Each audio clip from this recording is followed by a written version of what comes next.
Dan cari apa announcer atau penyiar punya karakter juga susah ya sekarang ya. Nah, penyiar untuk berkarakter dan pada untuk vokalnya, untuk pribadinya itu juga susah.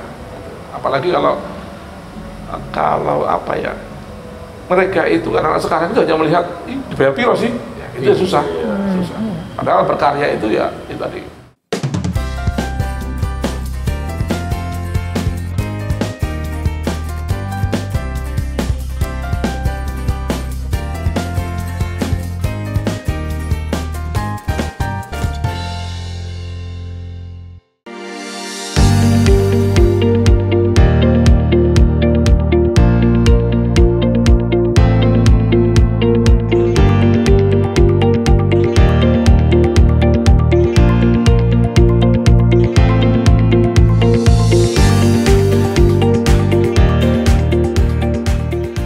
Halo, Entokers.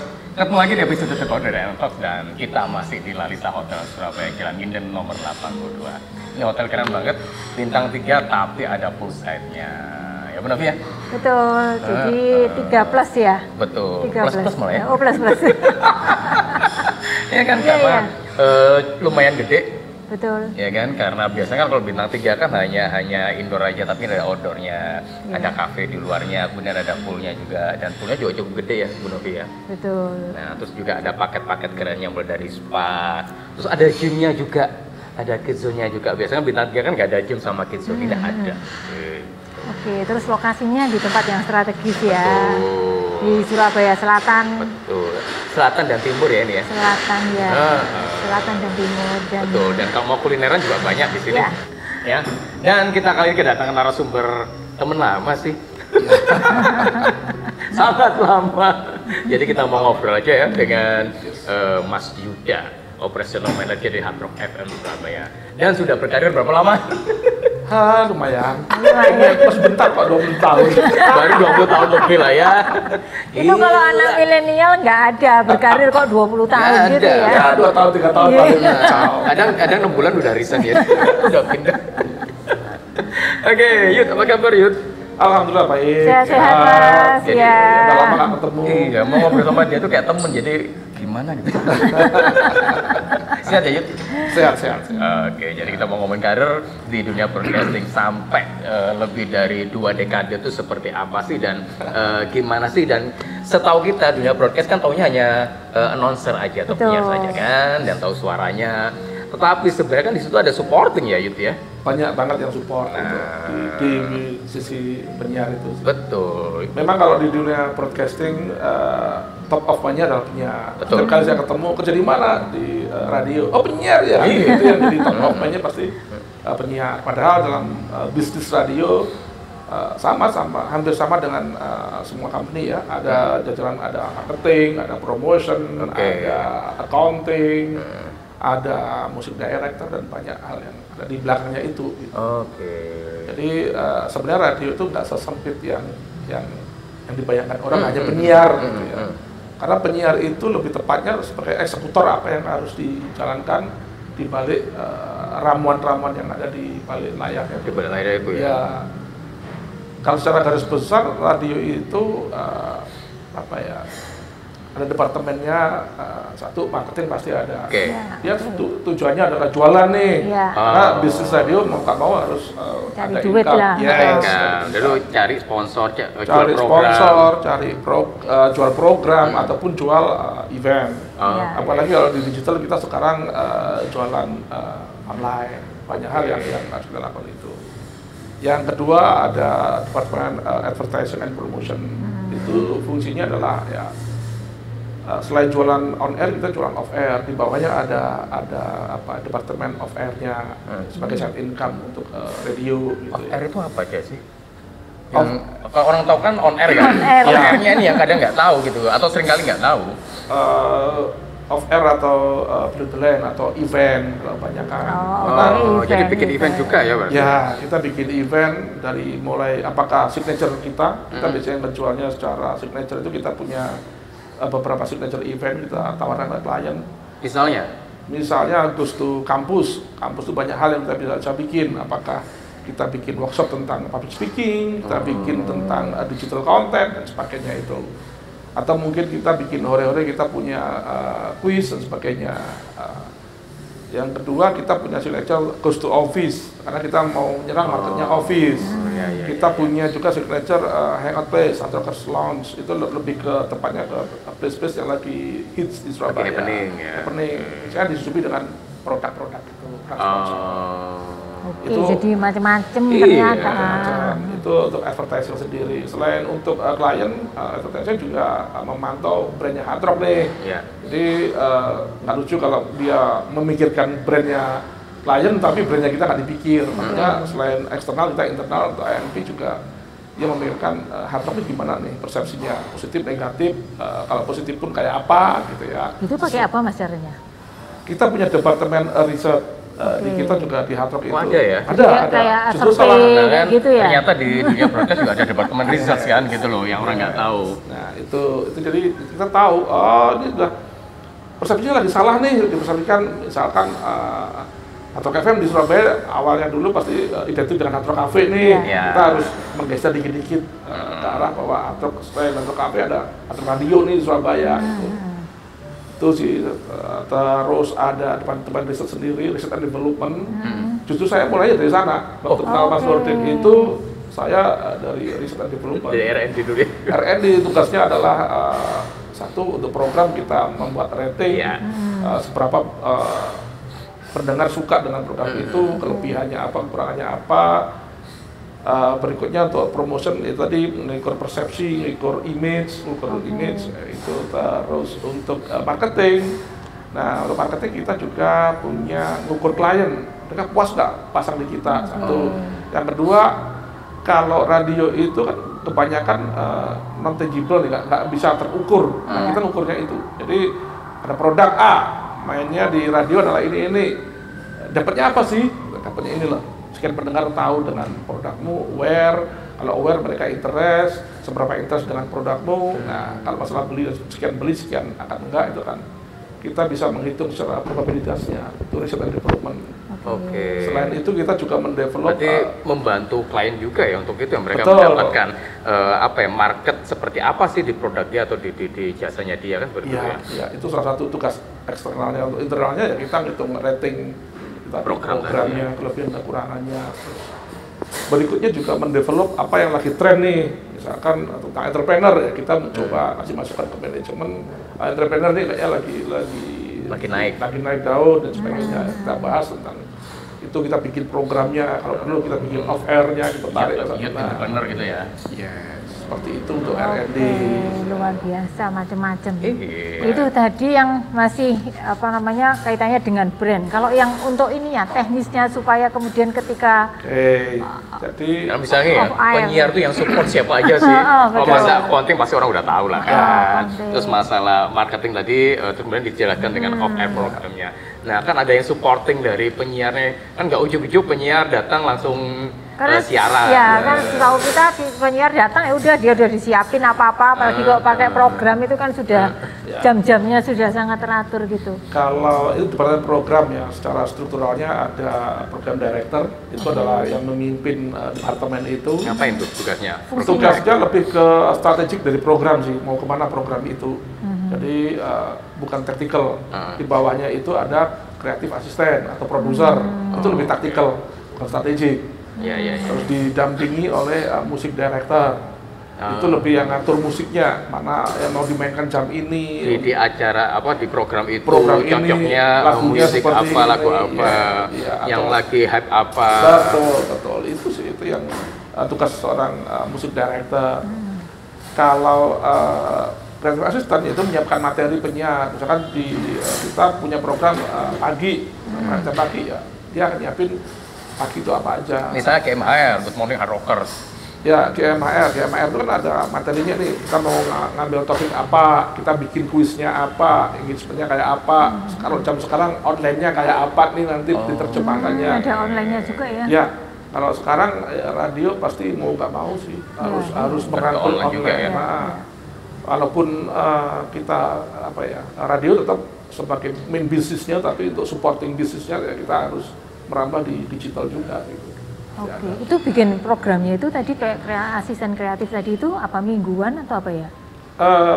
Ada bulanan, mingguan dan harian. Gitu ya. Ya, kita udah punya plan biasanya bulan ini misalkan sama program director mereka meeting nih. Kita bikin activity on air deh, kita bikin spesial program. Misalkan kalau kita punya itu Hard Rock FM anak lama itu kita akan anak lama kita dong. Yes, memang memang. Oh iya, kita memperuntukkan, kita coba membangun memori lagu-lagu 90-an diangkat, terus temanya juga 90-an nih, temanya lagi kalau zaman dulu Game Watch gitu ya. Nah, itu ya. Coba kita angkat, itu tugasnya. Iya, itu satu departemen ini akan memikirkan satu dari sisi lagu, musik director.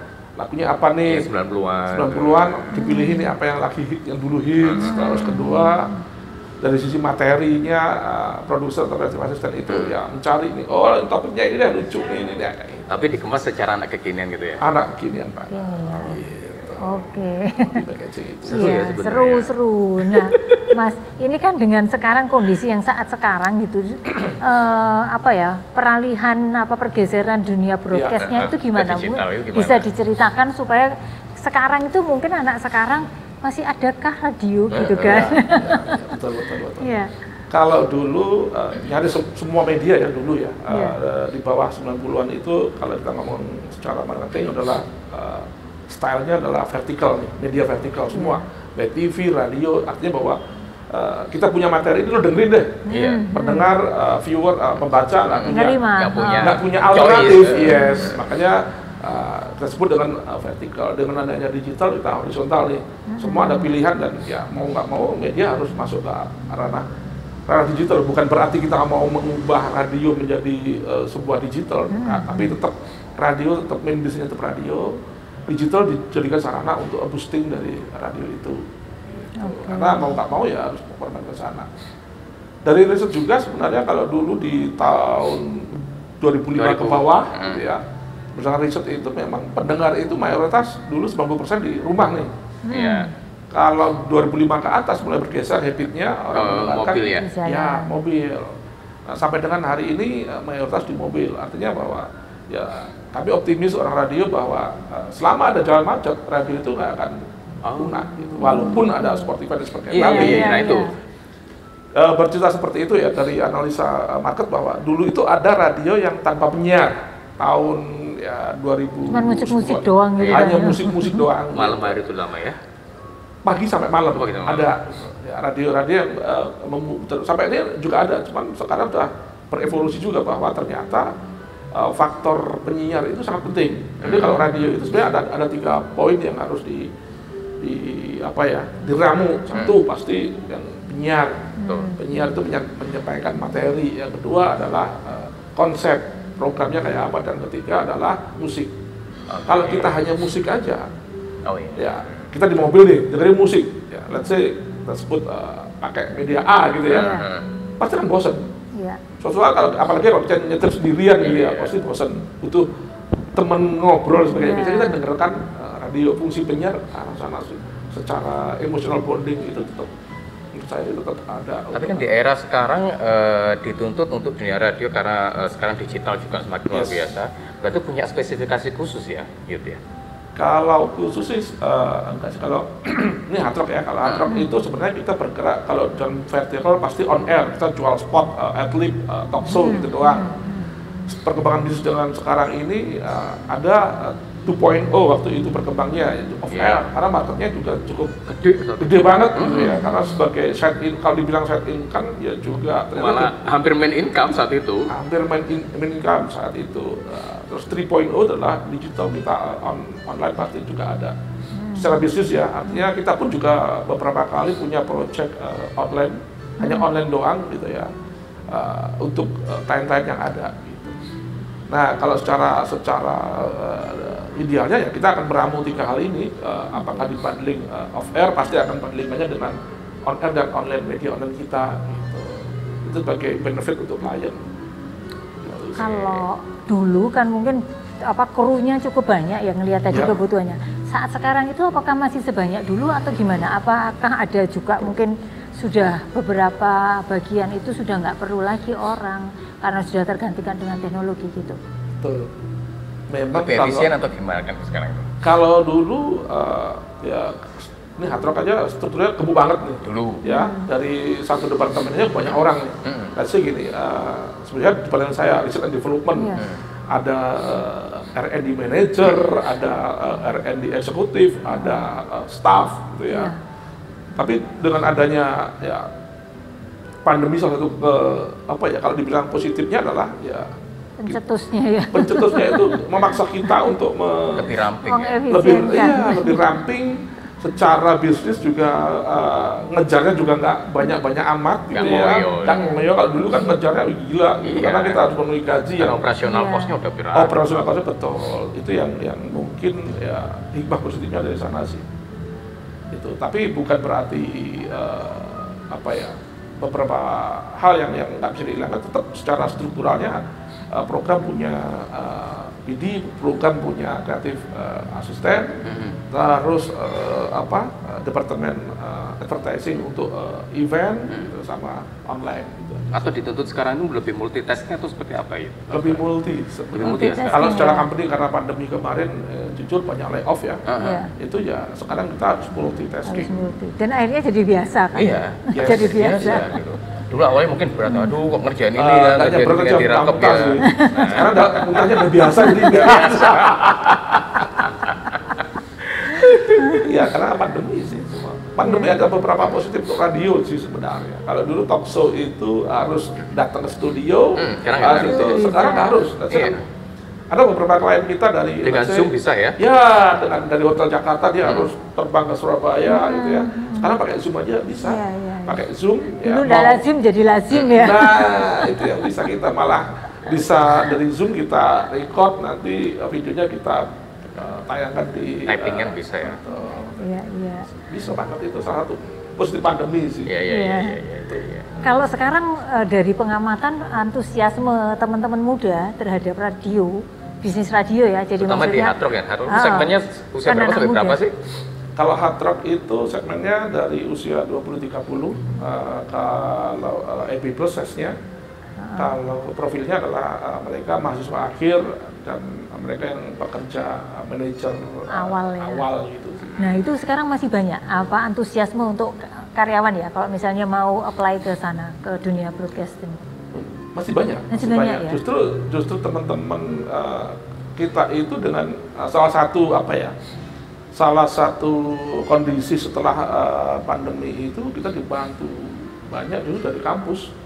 Kampus itu mereka, karena ada kebijakan kampus yang mereka harus magang 1 semester tuh. Oke, Nah, magang. itu yang kita Oke. perbantukan dengan yang manajemen yang slim itu, kita biasa ya sekarang kita sharing ke teman-teman itu banyak. Ternyata untuk magang juga mereka banyak yang ngajukan aplikasi ya, cuman kita juga nggak bisa banyak-banyak. Nah, justru takutnya malah terlantar gitu sih. Iya. Tapi dengan adanya magang itu ya. Yang kedua, kalau animo radio ya masih ada. Teman-teman kampus itu malah punya radio kampus. Oh, oke. Nah, biasanya mereka visit atau magang di kita. Iya. Itu yang ada. Oke. Ya, saya pun kalau misalnya traveling lagi di jalan pun mau nggak mau dengerin radio kan, gitu loh kan. Misalnya mau ke Malang kayak atau mau ke Semarang atau mau Banyuwangi kan mantengin radio, ya kan. Habis di radio 1 cari informasi, radio macet 2. juga, radio 2, radio bosan radio 3 gitu kan. Iya, Ya begitulah. masih sebenarnya. Iya kan itu kalau di Iya, apa itu di radio juga. kan ada 6 tempat Ah, loh ya. yes. Yang ini save apa, ini Apa? save apa. Ya, Sesuai dengan segmen kita kan. sama. Ya itulah habit akan berubah. Namanya di riset itu ada time spent listening. Oke. Berapa sih durasi mereka mendengarkan itu di kita ada infonya. Oh ternyata sekarang let's say di bawah 2010 mereka masih hampir 1 jam mendengarkan radio. Memang sekarang sedikit berkurang sih, antara 30-45 menit mereka dengar radio dan mereka akan off atau bekerja dan Iya. Atau ganti ke channel yang lain, yang online channel kan Iya, gitu loh. Kecuali di Jakarta ya, karena macetnya gila-gilaan. Iya. Karena dia masih survive kan Time pasti. spent listening juga pasti Lebih akan panjang. Mas Yuda, dulu awal berkarir masuk ke dunia broadcast ini gimana ceritanya? Cita-citaku sejak kecil gitu kan. Dulu awal karir di broadcast apa enggak? Kan karena dulu kalau cita-cita dokter, insinyur gitu ya kan. Saya ya itu tadi, saya nggak kepikiran radio, karena saya juga ibaratnya saya masuk radio terus sebuah kecelakaan. Oh, kecelakaan, Nggak sengaja membawa gitu. berkah. Membawa berkah. Jadi setelah lulus di statistik, saya statistik ITS, terus saya di Jakarta, di Astra. Di Astra ternyata ada tawaran lagi di perbankan. Astra baru setahun 2 tahun ya. Terus ada perbankan itu, zaman saya masih ada ODP namanya. Itu saya masuk ke bank 10 Ya, tahun. jangan bilang zaman saya, zaman kita udah lah. Ya. Zaman kita gitu ya. Kok rasanya kita nggak seera sama dia gitu. Itu ada itu tadi ke bank, akhirnya 8 tahun 10 tahun di bank. Lumayan lama ya Mas? Bosen, saya bosen justru di sana saya merasa kayak bosen hidup ya, siklusnya gitu. Berangkatnya pagi, matahari belum panas, keluarnya sudah matahari tenggelam. Itu yang sering sih yang saya rasakan. Nah, karena masih muda, saya cari-cari lah, saya baca-baca lah. Waktu itu ada media cetak, biasanya hari Sabtu, kan ada satu halaman gitu. Gede pula. Gede pula satu halaman itu. Ini apa sih perusahaan saya nggak tahu, karena dia nggak menunjukkan brandnya gitu ya. Cuma menunjukkan holdingnya MRA waktu itu kan. Ini butuhnya banyak dari mulai A sampai Z. Salah satunya adalah research and development. Karena saya statistik, dia butuh statistik, ya coba saya masuk. Ya, jadi nggak sengaja itu, terus saya di interview. Ini bukannya artis ya yang interview saya, artis. Namanya Mutia Kasim gitu. Mungkin anak-anak sekarang nggak tahu. Si ibu itu ya, si ibu itu ya. Ya, itu yang terus akhirnya rupanya saya masuk saya masuk sebagai R&D eksekutif dari bawah gitu ya. Terus naik. Masuk dari bawah itu kan kamu udah banyak pengalaman. Nah iya tadi di banknya 8 tahun tadi nggak? Karena beda. Jadi di bank apa yang nggak ada di kepake bank, berarti. kalau secara formalnya nggak kepake di research and development karena ini Tapi secara jabatan turun Iya. dan menerima. Saya menerima karena saya sudah benar-benar Bosen tadi bosen. katanya. Karena kan gini orang pindah ya ke perusahaan yang lain tuh karena Lebih jabatannya baik, lebih sama atau lebih naik kan gitu. opportunity-nya lebih Bukan tinggi. turun. Ya, waktu itu benar-benar bosan, masih muda ya, muda, belum ada resiko. Yang itu ya kita keluar gitu ya. Tapi di sisi lain ya saya punya mainan di luar kerjaan saya itu. Nah, saya turun. Saya mulai dari awal dari eksekutif, terus jadi supervisor, asisten, jadi R&D manager. Setelah jadi R&D manager, saya harusnya disuruh ke Jakarta ini, handle yang departemen di Jakarta, karena struktural kita di Jakarta juga ada. Tapi saya nggak mau, saya pindah dari Astra itu karena sudah di Jakarta. Zaman waktu itu belum ada namanya busway dan sebagainya, bis dampri yang harus kita lari-lari gitu ya. Atau Kopaja. Kopaja gitu ya, betul. Itu yang nggak betah. Gitu. Sempat ngalamin soalnya. Akhirnya tahun di Jakarta lagi saya nggak mau. Terus saya digeser ke, kalau udah mentok ya di Surabaya, digeser ke account manager. Account manager itu departemen marketing. Departemen marketing sekitar 3 tahun. Jadi kebetulan operational manager mengundurkan diri, ya saya naik. Dan akhirnya menikmatin ya di broadcast ya hingga 2 dekade ya. Sangat menikmati. Justru itu yang kadang-kadang menikmatin. Ya karena sebelumnya saya kerja di formal ya. Formal itu let's say kayak bank itu formal. Kerja nggak bisa sambil teriak-teriak, ketawa-ketawa itu nggak bisa gitu ya. Terus prudent ya. Nah, tidak harus fokus gitu. Kalau nggak pasti akan salah dan rentetannya panjang. Itu yang membuat saya nyaman ya, benar sih. Nyaman terus ya akhirnya ya gitu. Jeleknya itu sih terlalu nyaman. Ya, di dunia broadcast ternyata lebih santai kah atau lebih banyak dinamikanya? Kalau cara kerjanya santai, tapi tetap justru deadline itu ya pasti yang susah adalah deadline itu sih. Jadi kelihatannya santai, bisa teriak-teriak, tapi tetap otak itu juga harus pikir. Karena Jakarta pasti kan kita juga punya pesan di Jakarta kan, report dan sebagainya. Kadang reportnya merah pasti Jakarta teriak kurang inilah, itulah. Apalagi si ibu itu kan galak banget kan. Ya, tapi apa ya? Dia galaknya justru orang-orang lama itu ya stylenya Iya, seperti itu itu. kan. Tapi dan itu yang membuat karakternya yang lebih tough, lebih itu yang ada. Jadi kalau saya nggak tahu ya, ini apakah justru awalnya karena tadi masuk ke R&D, Research and Ya. Development, sehingga justru kemudian tadi loh tahu jiwanya, tahu connectingnya antara apa kebutuhannya pendengar, apa kebutuhannya apa namanya klien-kliennya, kayak gitu dan lebih dinamis, memadukannya. lebih menarik mungkin ya. Ya itu mungkin ya, karena basic saya statistik, sehingga tahu dunia saya seperti ini, saya bisa membongkar, oh ternyata bisnisnya seperti ini nih. Saya bisa report ke waktu itu OM dan ya, oh ini dan OM-nya percaya banget, dan salah satu adalah yang menjadi parameter karena si OM ini juga waktu itu ya data yang akan bicara, bukan karena teman-teman itu biasanya, terutama teman-teman program gitu ya, itu akan idealis dengan konsepnya. Ini paling bagus, kata teman saya bagus, ya itu yang perlu diuji gitu loh, bahwa bener nggak temennya itu sebagai mayoritas populasi Surabaya dan sebagainya itu. Ya, banyak hal lah, karena menariknya itu adalah kita juga dipercaya untuk mendevelop apapun yang ada gitu ya. Ya programnya harus gini itu salah satu rekomendasi dari R&D itu. Tapi 20 tahun loh ya. Karena dinamis ya. Dinamis ya, mungkin kata kuncinya itu ya Mas. Di R&D itu ya apa ya, ketemu banyak orang, kita mau mendevelop sesuatu ya. Saya pernah zaman sebelum ada UC gitu ya, itu karena entrepreneur sudah mulai naik tuh. Ya, salah satunya kita juga mencium itu dan kita mengeksplor itu. Saya ketemu orang-orang di belakang layar. Jadi harus predict future ya juga ya. Yes. Dari data ini kan otomatis kan, ini mau kemana nih trennya dan sebagainya. Itu tetap tugasnya R&D waktu itu ya. Saya ketemu orang-orang itu dan mereka ternyata sekarang udah tokoh-tokoh gitu, tokoh-tokoh yang bukannya nasional, tokoh entrepreneur pada Asia Tenggara lah. Iya. Itu yang menyenangkan sih. Iya. Yang menyenangkan. Terus challenge terbesar di dunia radio itu apa sih? Yang dirimu pahami selama 20-an tahun ini? Ya, yang pertama secara internal ya SDM sih. Oke. SDM anak-anak sekarang itu pengennya enak, gaji tinggi, kerjanya nggak Ya susah. susah amat gitu, itu yang susah. Terus kedua disiplin, itu yang sementara kita di manajemen kan ada diminta pertanggungjawaban dan sebagainya, itu yang harus cepat. Belum lagi klien, misalkan komplain klien, nah itu kan At least salah nyebut.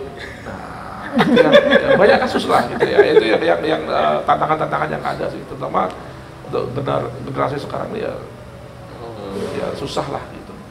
Dan cari apa announcer atau penyiar punya karakter juga susah ya sekarang ya. Nah, penyiar untuk berkarakter kan pada untuk vokalnya, untuk pribadinya itu juga susah. Apalagi kalau apa ya, mereka itu anak sekarang itu hanya melihat dibayar piro sih, ya, itu susah. Padahal berkarya itu ya itu tadi. Saya nggak tahu cara pandangnya ya. Pada daerah kita dulu ya, kita jadi announcer itu stepping stone untuk the next level misalnya jadi MC. betul. Nah jadi duitnya sebenarnya di MC, kita branding diri itu di radio. Ya kan? Ya, betul. Mas, ini karena kan untuk teman-teman ya, anak-anak muda yang lagi-lagi mau memilih karir, memantapkan karir gitu ya, atau ketika mau kuliah mereka mau milih jurusan gitu. Nah, tadi kalau sudah cerita seluk-beluknya dan dapur-dapurannya gitu ya. Jadi dapurnya penuh beluk ya, seluk-beluk ya.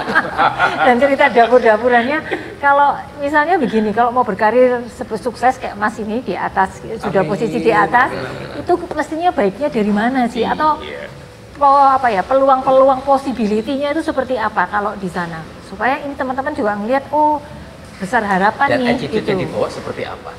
Buangannya apa pertanyaan? Ya, yang paling gampang, yang paling penting satu attitude sih. Ya, Zaman sekarang ya, ya. punya ide atau mungkin kasih masukan itu boleh sah saja. Cuman caranya kadang-kadang yang apa ya, sedikit keluar dari attitude sih. Keluar dari etika ya. Etika. Kedua, mereka belum memahami bahwa apa ya, kalau kita meeting silakan tempatnya untuk kasih masukan atau apa. Biasanya anak-anak sekarang itu adalah meeting diam, ada masukan nggak ada masukan, tapi di luar itu terjadi gitu loh. Yang susah itu Ya, hal seperti itu. Jadi ya. meetingnya di belakang ya, bukan di depan meja. Betul. Padahal tiba-tiba wut di Ya. medsos. ya, iya seperti itu memang sering terjadi itu. Kalau Peluang apa karir jadi Karirnya. supaya bisa Betul. ke atas itu Itu sampai top level di mulainya broadcast dari itu seperti mana apa? kayak gitu. ya kita harus apa ya? Bisa Katakan satu startnya dari mana, bisa sampai apa, melalui apa gitu Mas. Satu ya harus tahu peluangnya. Iya. Sebelum ada peluang itu kita harus siap sih apapun itu skillnya. Menyiapkan kompetensi. Ya, kompetensi itu bisa ya. Ini yang di radio ya. Kalau di radio ketemu banyak orang, saya bisa banyak belajar ke teman-teman. Salah satunya ini Pak Nurdin. Itu juga adalah pendengar kita dan kita sering ngobrol banyak hal yang kita sharing. Waktu beliau itu adalah dulu konsultan HR gitu ya, jadi kita banyak hal ya hal seperti itu ya. Dulu saya diculik sama Bapak Yuda, itu sekarang. Hal-hal itu yang menambah wawasan saya.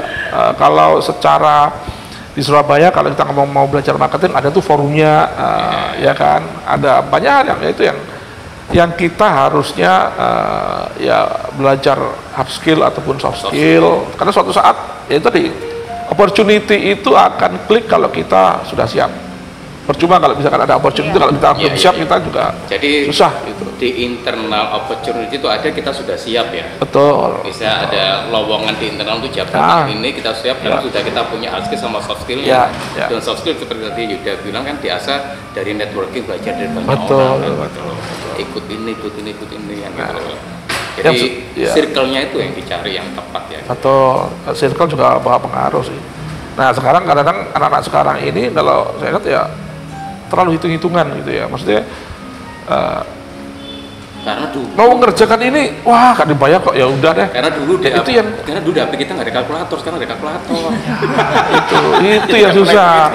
Sehingga kadang-kadang gimana kita mau ngasih gaji naik atau promosi kalau dia skillnya gitu-gitu doang. Betul. Ya kan, company akan melihatnya kan oke, skill kayak apa dulu baru kita akan ngasih itu, bukan terus perusahaan ngasih dulu baru lo update skill, kan enggak juga. Itu yang saya maksud sih. Karena peluang suatu saat pasti ada dan kita harus siap. Kalau kita nggak siap ada peluang ya pasti ya lewat. Gitu. Mas, kalau misalnya Yes. masuk sebagai penyiar nih, itu ada sih Jenjang kok. karirnya nggak? Ada nggak sih Jenjang penyiar karirnya itu? kalau penyiar kemana Mas? Betul. Jangan-jangan nanti sampai istilah bukan sampai tua ya, tapi Sampai senior. sampai pensiun dia masih di situ saja gitu loh. Jadi Ya. gimana itu kalau Kalau misalnya secara hadrock ya, sebenarnya dari penyiar pun bisa masuk ke manajemen. Bisa, ya. Apakah itu jadi MD, apakah itu jadi kreatif asisten. Banyak tuh ada beberapa penyiar yang itu kan berarti ada kayak rasa kehilangan gitu ya Mas, habis dipuja-puja, didengerin orang terus Jadi masuk frontliner tuh jadi mundur di belakang, belakang kayak gitu. layar. tergantung karakter orangnya sih. Oke. Gitu. Kalau dia enjoy dan passionnya di situ, pasti kadang-kadang mereka akan suka. Oh iya deh, gue mau bikin ini, biarkan yang eksekusinya orang lain gitu. Itu ada. Berikutnya ya secara kalau penyiar ya pasti salah satunya adalah bikin sebuah public speaking dan sebagainya, kan banyak hal yang bisa dibikin gitu. Kalau secara formalnya itu tadi masuk ke manajemen, banyak hal yang bisa dia lakukan. Apakah ada nih penyiar di Jakarta juga ada dari penyiar, mereka jadi kreatif asisten sampai jadi program director, kepala program juga ada. Itu juga memungkinkan sih sebenarnya. Termasuk Kalau yang di belakang dunia. layar pun juga bisa ini ya. Ini di Bisa, belakang layar. bisa. Bisa. Iya. Saya di belakang layar terus. Iya. Sampai hari ini juga di belakang layar. Ini cerita aja kalau dulu ada yang sekretaris gitu ya, sekretaris di Jakarta sih. Awalnya sekretaris, tapi Nora Ruang ini ngomongnya cerewet banget. Iya, si Indi. Yes, Indi di Beren. Barens. Itu adalah sekretaris yang Bu Mutia Bukas. Kasih. Iya, Bu Bukas gitu. Akhirnya karena si bos yang lihat ada potensi, coba deh lo take vokal gitu ya, coba deh siaran dan sebagainya. Akhirnya ya jadilah dia ya, memungkinkan semua itu, menurut saya masih memungkinkan. Iya. Oke, jadi sebenarnya peluangnya ada ya dimanapun ya, termasuk di dunia broadcast Asal yang mau belajar mungkin dan cari peluang tadi betul, itu. dan mungkin orang melihat ini kan organisasinya bisa jadi nggak terlalu Yang gede. besar gitu kan ya, masih memungkinkan untuk kita bisa berkembang di perusahaan itu. Yes, masih hidup kok. Masih Ya buktinya Karena ada. banyak orang yang mungkin belum tahu dapurnya radio, yang mereka tahu adalah penyiar, Ini gini. kita pengen, Gitu. Terus presentkan gimana sih Ya, dunia radio itu kan. isu globalnya kan, wah radio bakal mati, media isunya konvensional akan mati. Saya pikir asalkan dia bisa adaptasi dengan kondisi, ya dia akan survive sih. Ya memang kita akui bahwa ada beberapa radio yang memang harus tutup, memang ada. Sekali lagi bahwa semua media ya, termasuk media konvensional ya harus adaptasi dengan harus adaptasi kan. adaptasi dengan kondisi yang ada itu sih. Dan ya kalau berkarir di radio ya alhamdulillah, dari yang belum punya anak, saya anak pertama, anak kedua juga dibiayai perusahaan. Karena di perusahaan radio pun kalau di kita ada tunjangan, tunjangan baik untuk kesehatan, untuk apa dan sebagainya. Sampai salah satunya alhamdulillah ya bisa beli aset rumah dan sebagainya kan ya ada radio sih. Iya. Artinya bahwa ya bisa juga asalkan kita ngasah hard skill, soft skillnya, ada peluang ya kita ambil. Sama juga ketika menjadi penyiar kan itu jadikan apa ya stepstone untuk branding diri. Betul, kan, betul. Karena hingga akhirnya orang tahu oh si penyiar ini bisa lo jadi MC. Betul, Kan? betul. Karena Banyak kan yang begitu. Banyak. Tetapi kan tidak banyak juga yang mereka merasa itu sebagai stepstone gitu kan. Yes. Karena apa sebenarnya kalau kita bilang ya maaf ya sebagai jadi penyiar itu gajinya gak gede-gede amat. Betul, gajinya gede sih, cuman ya personal brandingnya dia akan naik. Akan Itu yang akan di menjual. situ. Iya. Nah, let name lah misalnya penyiar dari Hard Rock siapa aja yang udah jadikan jadi MC di Surabaya ini atau bahkan menasional kan banyak juga. Banyak. Dan Ya. kalau ini mungkin khusus bukan khusus ya di hard rock karena segmennya tertentu gitu kan. Sampai ke pekerja Iya. yang mulai berkarir Nah, kan gitu. Kalau kita dengar nih misalnya kan kelihatannya kan bukan kelihatan kedengarannya. Dulu ini pagi dari rumahnya di Darjo Surabaya. Iya. Kalau di radio itu lifestyle-nya seperti apa sih sehingga dia bisa menjaga atau seperti apa untuk orang-orang radio itu? Kalau lifestyle ya sebenarnya tergantung dari Ya, karakter individunya ya. Cuman ya tadi memang rata-rata sih teman-teman penyiar itu yang punya standar lifestyle yang Standar head-on ya. yes. Standar Kita sih ikuti kemampuan aja sih. Iya, kemampuan Karena mereka kan aja ya. mereka kan orang di depan layar, front office lah gitu ya. Mereka harus menyesuaikan kebutuhan untuk image gitu ya. Karena kan ketemu klien, entertain klien atau di entertain sama klien kan gitu. Kalau memang di kita beberapa part ada beberapa standar sih. Dulu ada ANP, salah satu ANP kita tuh selalu marahi saya karena saya itu pakai baju ya karena saya anak ITS zaman dulu, Iya. jadi so enaknya ya pakai baju STD lah ya. STD dan kadang-kadang ya nggak matching gitu, mesti diomelin nih ya itu salah satu menjaga karena mewakili Iya. brand. Kadang-kadang itu yang ya kalau yang itu ya itu masing-masing. Paling tidak kita punya standar dan bukan yang Karena penampilannya dijaga, betul. tapi tidak dengan gaya hidup yang hedonnya itu ya. Yes, betul. Ya, itu masing-masing lah kalau itu. Iya, itu masing-masing. Oke. Jadi Anda mau ikut circle hedon atau enggak ya itu adalah pilihan masing-masing. Yang penting memang gini sebenarnya penampilan itu adalah investasi sih. Iya. Ya, menurut karena kita ketemu dengan klien itu sebenarnya akan mendatangkan atau dilihatkan seperti apa sih yang image yang kita bawa, tapi juga nggak terlalu yang sampai high brand juga gitu kan. Yang penting sesuai dengan apa yang kita bawa kan gitu. Iya. Ada di dunia radio. Dunia radio sudah lebih dapat gambaran ya. Semuanya. Jadi bahwa semuanya sebenarnya bisa masuk ya ke dunia radio, jurusan apapun ya. Jurusan Anak IPS, apapun. jurusan statistik juga bisa masuk Nah radio. ini yang saya nggak nyangka statistik bisa di radio itu Ya, jauh banget. Yang keren di itu. Jadi jurusan accounting bisa masuk di accountingnya. Iya. Atau jurusan apapun harus punya kemampuan untuk jual-jual ya bisa jadi penyiarnya. Gitu kan. Nanti dilihat sesuai dengan segmentasi atau marketnya dari hard rock atau radio lain kan pasti juga seperti itu. Kurang lebih sesuai dengan market masing-masing. kan, Betul. gitu.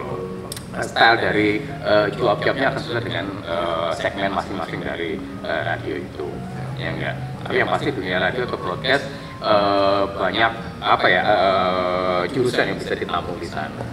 Dan tadi kata dari Bapak Yuda bahwa radio akan survive kalau kita bisa ikut dengan eranya, harus dengan eranya. Gitu sih. Oke. Menarik Thank you. sekali. Terima kasih, banyak. Bu Novi. Terima kasih. Semoga menginspirasi. Amin, amin. Iya, Dan lebih tahu lagi dunia broadcast ya. Betul. Yes. Itu bagi masyarakat atau anak-anak muda yang mau lulus kuliah, mau berkarir, mau nyoba di dunia broadcast juga so welcome kan. Ya, dan prospeknya masih sangat terbuka luas. Ya. Demikian juga karirnya kalau kita berkarir di sana. Iya, oke. Thank you untuk Lalisa Hotel, lokasinya keren banget di Jalan Inden nomor 82 Surabaya.